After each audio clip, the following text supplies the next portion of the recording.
From Brussels to Ottawa, Trump's decisions are reshaping global dynamics. Allies question their reliance on U.S. weapons as Europe grapples with defense dependence and Canada prepares for economic turmoil. With his America First doctrine threatening multilateral cooperation, experts warn of a fragmented world order. Are we witnessing the end of globalization or the dawn of a new unpredictable era? I'm Henny Sif and this is Think Tank.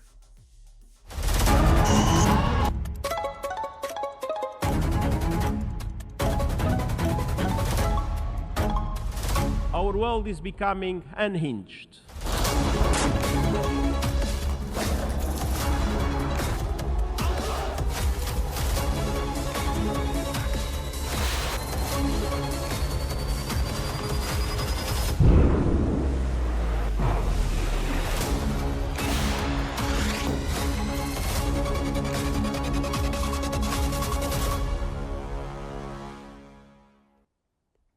The Washington Post has reported that European nations and Canada are reassessing their reliance on U.S. weapons amid fears of Trump's erratic policies, including threats to allies like Denmark and Greenland.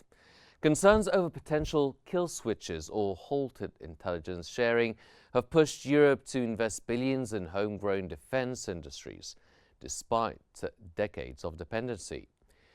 The EU is prioritizing local production, sidelining US firms from new funding programs, while full independence remains distant due to fragmented industries and interpretability challenges.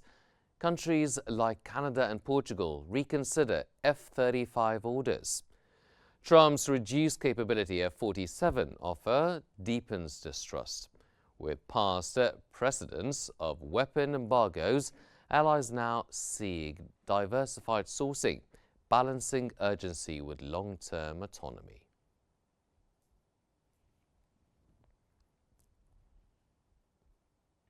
According to Politico newspaper, fears of Trump's unpredictability are driving allies to reassess reliance on U.S. weapons. Europe and Canada are boosting homegrown defense industries amid concerns over potential kill switches or halted support. The EU is sidelining US firms from new funding, prioritizing European-made arms, while Canada reconsiders F-35 orders. Despite decades of dependency, advanced US systems require American updates, raising vulnerabilities. Historical precedents like cutting aid to Egypt and Turkey deepen mistrust. Though fully replacing US hardware remains challenging due to interoperability and industry dominance, countries like Denmark regret past purchases. Europe accelerates efforts towards self-reliance, but building domestic capacity will take time, balancing urgency with long-term strategic independence.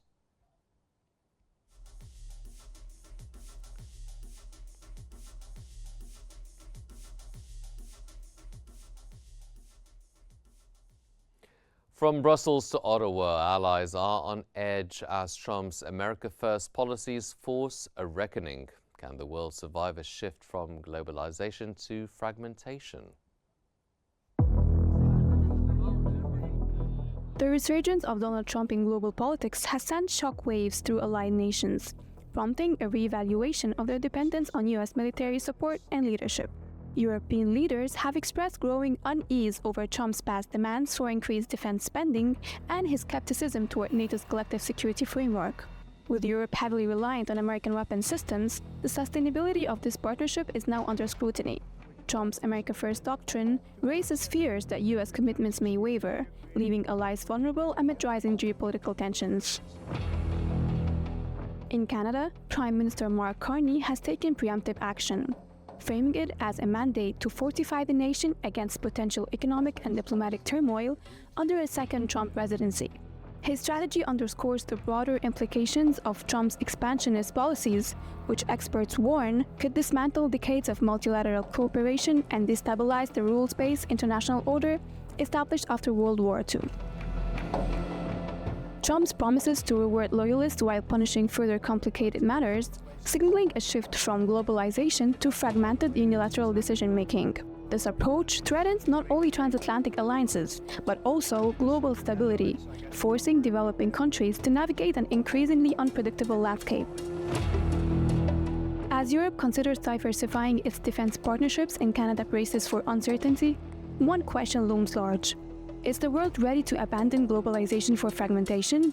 The answer will shape the future of international relations and may redefine global power dynamics for generations to come.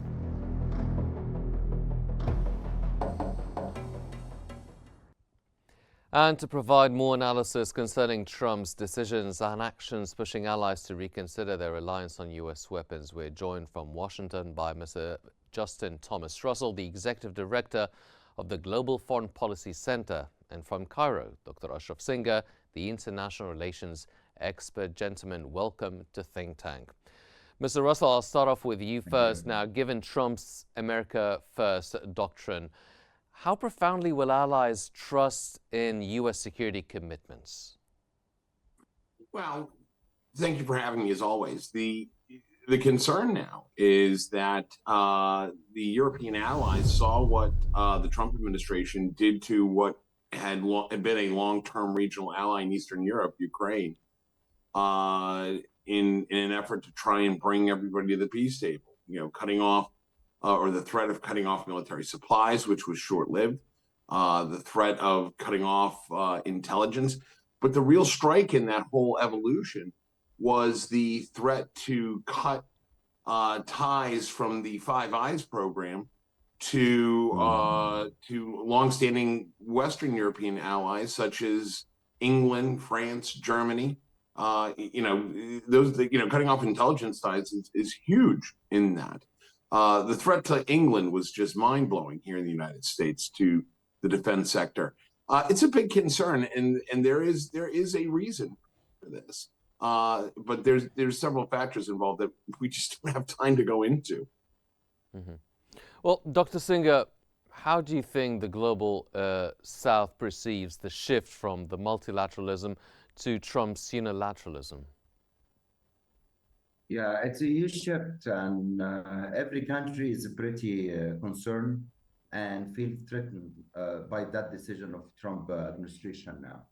So global South actually is suffering from number of the conflicts and wars and lack of investment and or shortage of the resources in terms of like countries like G7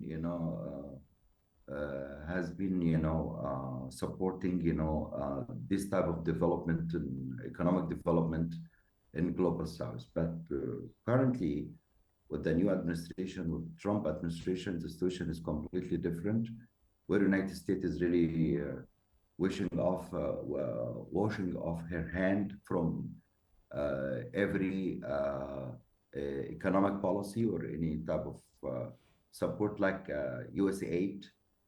This was a major funding of many programs in Egypt or in the global South countries. So yeah, it's a pretty huge level of anxiety. Now every country does need to adapt itself according to the new policies. The Trump policies, so this is really increased that level of anxiety in Europe, in Asia, and of course, many countries in Africa and in general, in the global South. So this is a wider world now. It's not stable from my point of view, in terms of forming a new pacts. Try to find a way how to make that balance with the new policy.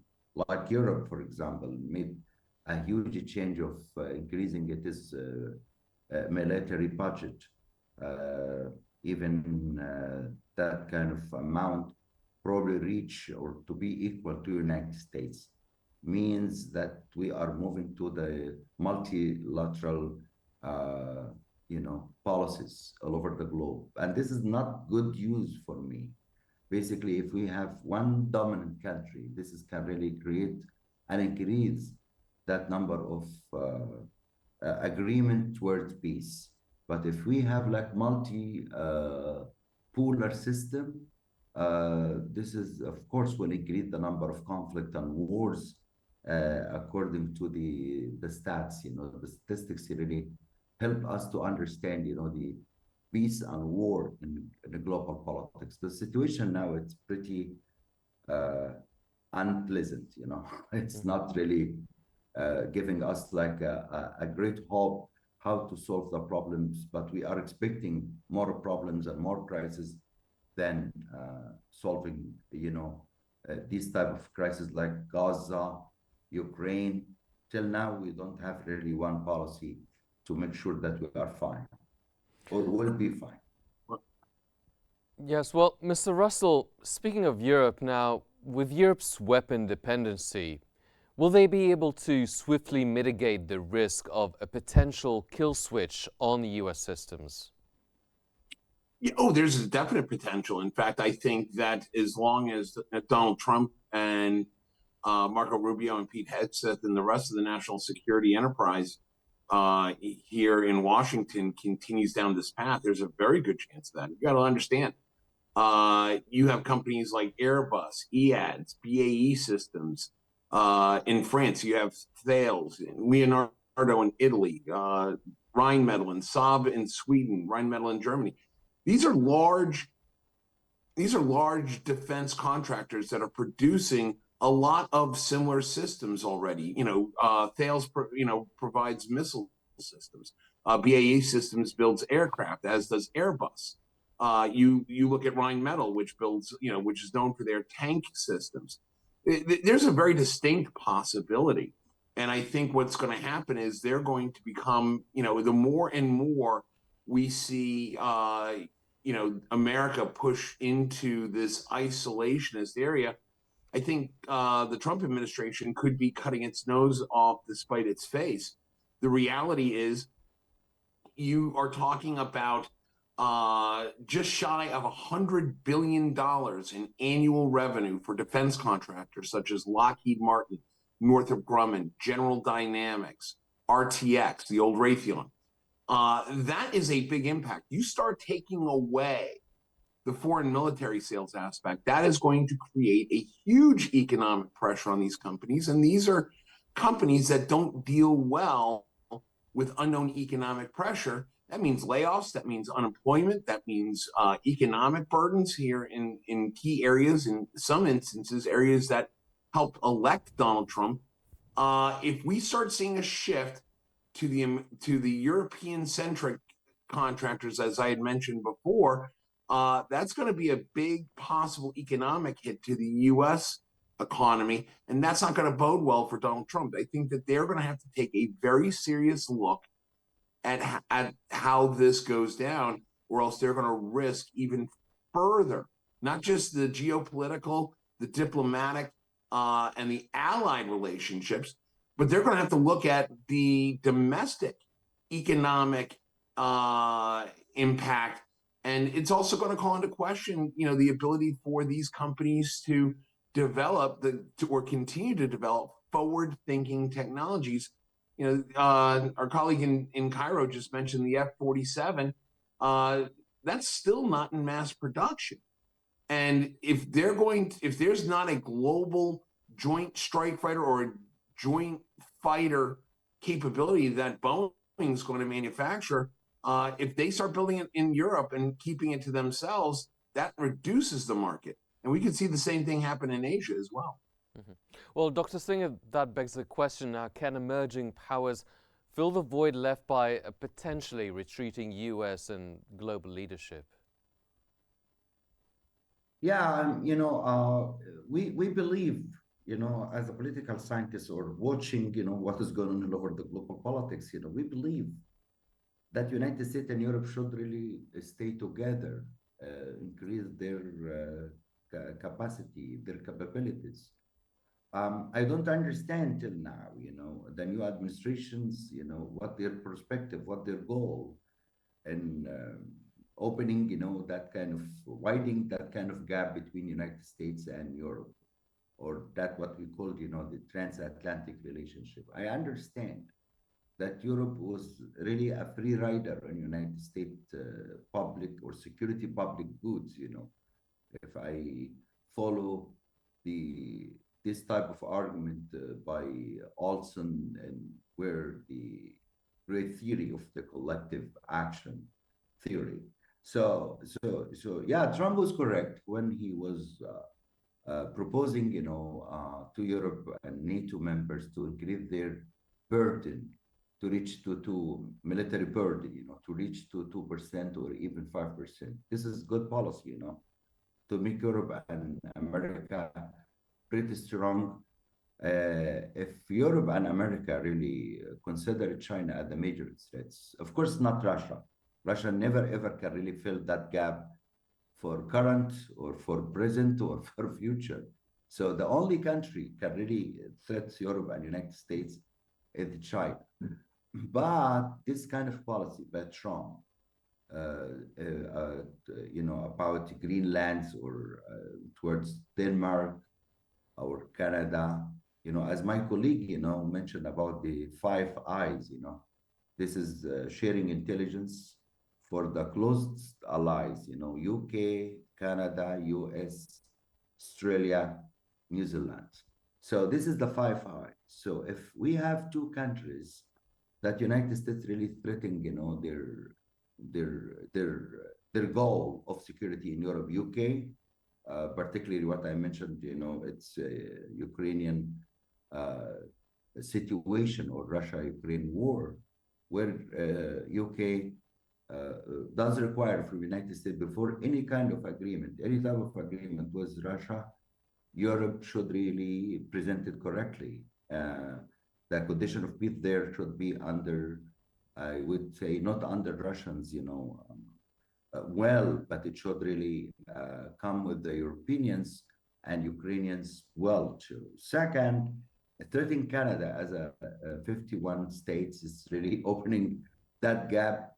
And my concern of the future, probably Canada and Europe will switch to be like creating like another form of NATO out of the United States. Of course, this is hard to believe that can be happen, but that level of threatening or threats from Trump towards Canada and Europe is really making these guys very nervous. Probably China can really come close to Europe more than United States. Probably it's hard to believe in that or think about that, but that kind of type of scenarios is really scary for the United States and for Europe. But my best understand that Europe and United States, it's really difficult for both of them to be away from being a one country or one policy, one military policy. This is I think it's pretty healthy for the international politics to keep Europe and United States together. Mm-hmm. Well, Mr. Russell, how does Trump's rewards versus consequences approach destabilize the established international norms? Oh, it throws it on its head. We've never seen a situation like this before. Even FDR during World War II in our isolationist approach before joining the war, before the attack on Pearl Harbor in 1941, was even hesitant about maintaining that isolationist, nationalist type approach to the war on both fronts. This is unprecedented. We've never seen it in modern times. We've never seen it since the end of the Cold War. We never even thought about it during the Cold War. The one thing I do want to point out, though, is that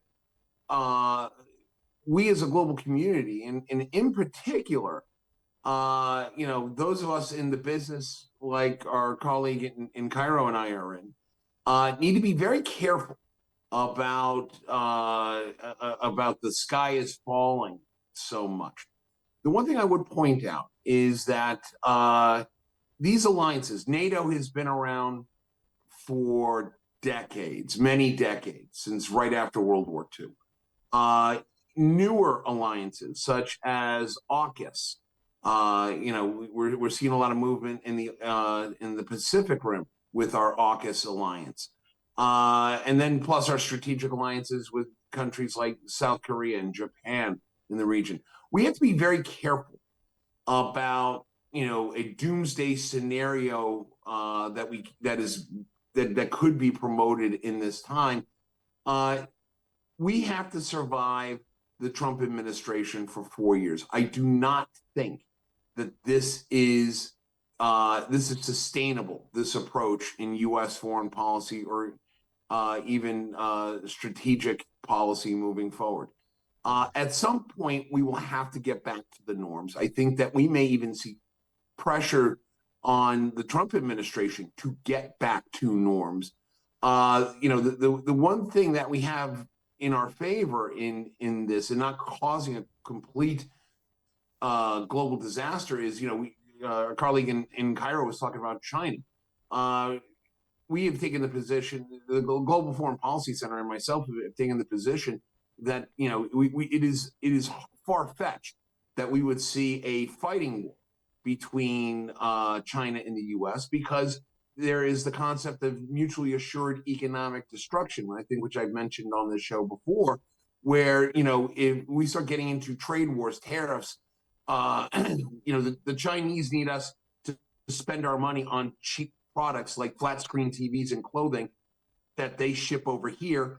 We have such a dependence on Chinese manufacturing and Chinese goods that are so cheap, we've become entitled and spoiled in that aspect, that both economies, you're talking about the two biggest economies in the world, would literally destroy each other. And then the global ripple effect from that would just escalate into a global economic nuclear winter, if you will. Mm-hmm. The reality is that we have to keep a cautious eye as a global community. I think our allies are going to be watching it, but I don't think this is a total death nail into the relationships between our NATO partners, our partners in the Pacific, in the Pacific Rim and Asia Pac, even our position in Africa. The U.S. has been losing ground in Africa for decades, going all the way back to, I would say, even the Reagan administration. And we've driven our allies on the continent in Africa to go towards having strategic relationships with our two biggest adversaries, that being China and Russia. I think, we shouldn't be talking about consolidating European Command and Africa Command together. We should have an independent Africa Command that is in Africa. That's the only way this is going to work. Dr. Singer, now considering the EU's internal divisions and new alliances, how effective can their retaliatory measures against US tariffs be? Will we be seeing a doomsday scenario, or, as Mr. Russell have mentioned, it's more likely that they go back to the traditional norms?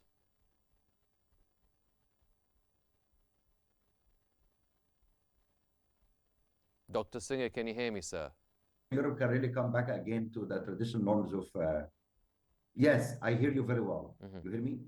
I'm sorry. Yes. You hear me? Hello? You hear me? Okay. So yeah, going back to the norms, I hope this is really.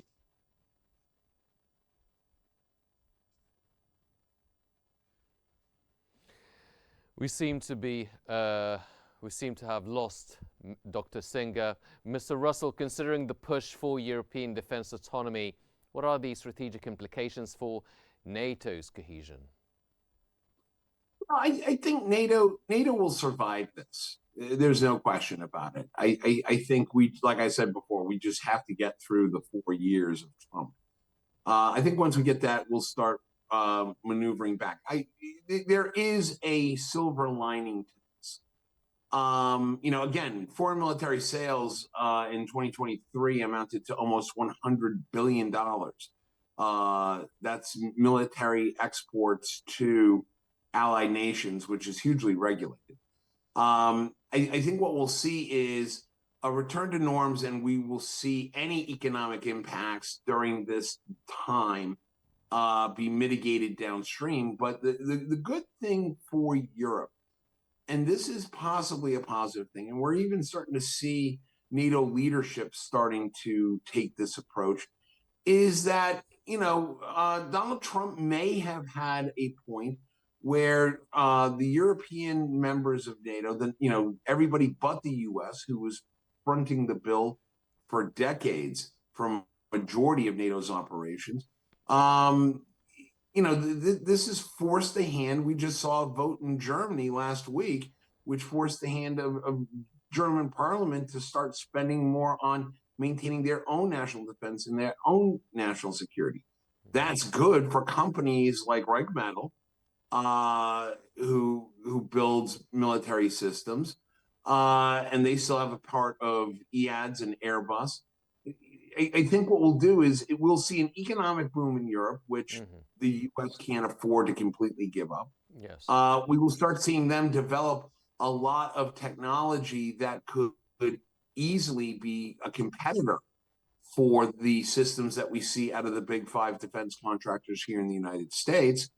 Even Canada, Canada has companies like CGI, which develops military systems. Yes. I think you're going to see a lot of innovation coming out of Canada that could be exported. A lot of that thought process that has gone back and forth between the borders because of the close relationship, I think Canada could be a big economic boost to helping sustain this time over the next 3.5 years, if you will, until we possibly look at getting back to a norm. Mr. The fear should be Thomas Russell, the Executive Director of the Global Foreign Policy Center, and Dr. Ashraf Singh, the International Relations Expert. Gentlemen, thank you very much for joining us, but unfortunately that's the time we have for this episode of Think Tank. Trump's policies force allies to rethink the dependence on U.S. weapons, sparking fears of a fragmented global order.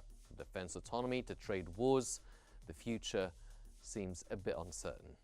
I'm Henny Saif. Thank you for joining us.